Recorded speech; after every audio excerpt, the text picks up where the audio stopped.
જિલ્લાના મંડાલી નજીક ભંગારના ગોડાઉનમાં આગની ઘટના સામે આવી। અમદાવાદ મહેસાણા હાઈવે પરની આ ઘટના છે। સવારે અગમ્ય કારણોસર ગોડાઉનમાં આગ લાગતા જ લોકોના ટોળેટોળા એકઠા થયા હતા। 3 ફાયર બ્રિગેડની ટીમ પણ ઘટના સ્થળ પર પહોંચી હતી। ધુમાડાના ગોટે ગોટા આકાશમાં ઉડતા જોવા મળ્યા હતા।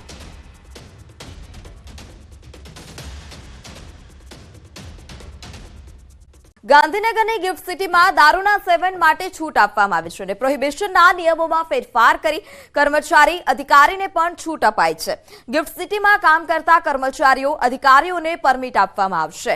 ગ્લોબલ ઇન્વેસ્ટર, ટેકનિકલ એક્સપર્ટ તેમજ ગિફ્ટ સિટી ખાતે સ્થપાયેલ આંતરરાષ્ટ્રીય અને રાષ્ટ્રીય સ્તરની કંપનીઓ માટે ગ્લોબલ બિઝનેસ ઇકોસિસ્ટમ પ્રોવાઇડ કરવાના હેતુથી આ સમગ્ર ગિફ્ટ સિટી વિસ્તારમાં વાઇન એન્ડ ડાઇન ફેસિલિટી ઉપલબ્ધ કરવા માટે પ્રોહિબિશન નિયમોમાં ફેરફાર કરાયો છે અને જે અંતર્ગત ગિફ્ટ સિટી ખાતે આવેલા કે આવનાર હોટલ્સ, રેસ્ટોરન્ટ, ક્લબ પોતાના ત્યાં વાઇન એન્ડ ડાઇન ફેસિલિટી એટલે કે FL3 પરવાના મેળવી શકશે। જો કે તેઓ દારૂ વેચી નહીં શકે। કોઈ હોટલ દારૂનું વેચાણ ન કરે તે માટે પરવાના ધરાવતી હોટલ્સ, રેસ્ટોરન્ટ, ક્લબ દ્વારા કરવામાં આવતા લીકરના આયાત સંગ્રહ અંગે પણ દેખરેખ રાખવામાં આવશે। ગાંધીનું ગુજરાત અને ગાંધીનગરના ગિફ્ટ સિટીને ગિફ્ટ આપવામાં આવી છે કે લીકર સેવન માટે મુક્તિ આપવામાં આવી છે। અત્યારે આ ગિફ્ટ સિટી છે જેમાં રેસ્ટોરન્ટ, ક્લબ હાઉસ અને હોટલ્સ છે તેમાં લીકર માટેની પરમિશન આપી દેવામાં આવી છે। કેટલાક નિયમો બનાવવામાં આવ્યા છે કે લીકરનું સેવન છે તે કરવામાં આવશે પણ ત્યાંથી લીકર છે તે વેચવામાં નહીં આવે એટલે કે બોટલ છે તે કોઈ નહીં લઈ જઈ શકે।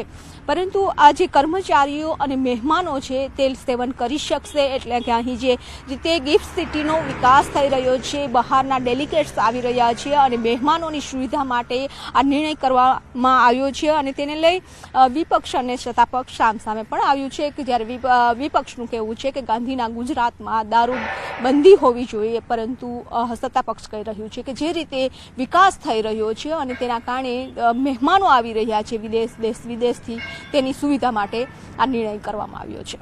કેમેરામેન હિરેન શાહ સાથે વિપુ પટેલ, ન્યૂઝ 18 ગુજરાતી, અમદાવાદ। ગાંધીનગરની ગિફ્ટ સિટીમાં દારૂના સેવન માટે છૂટ અપાઈ છે। પ્રોહિબિશનના નિયમોમાં ફેરફાર કરી કર્મચારીઓ અને અધિકારીઓને પણ છૂટ આપવામાં આવી। તો બીજી તરફ અમદાવાદમાં દારૂડિયાઓને પકડવા માટે પોલીસ કમિશનરે ખાસ મુહિમ પણ શરૂ કરી છે જેમાં દારૂ પી અને કાર ચલાવનારા સામે ફરિયાદ નોંધાશે અને ફરિયાદ કરનાર પોલીસ કર્મચારીને ₹200ના ઇનામની જાહેરાત પણ કરવામાં આવી છે। ડ્રંક એન્ડ ડ્રાઈવના કેસના પ્રોહિબિશન અથવા તો આ જે સમગ્ર બનાવ બનતા હોય છે ડ્રિંક એન્ડ ડ્રાઈવના તે કેસને અટકાવવા માટે આ કવાયત કરવામાં આવી હતી। તો બીજી તરફ 31st પણ નજીક આવી રહી છે। ગુજરાતમાં ગેરકાયદે દારૂની ઘૂસણખોરી અને હેરાફેરી સામે ગુજરાત પોલીસ પણ ચાંપતી નજર રાખી રહી છે।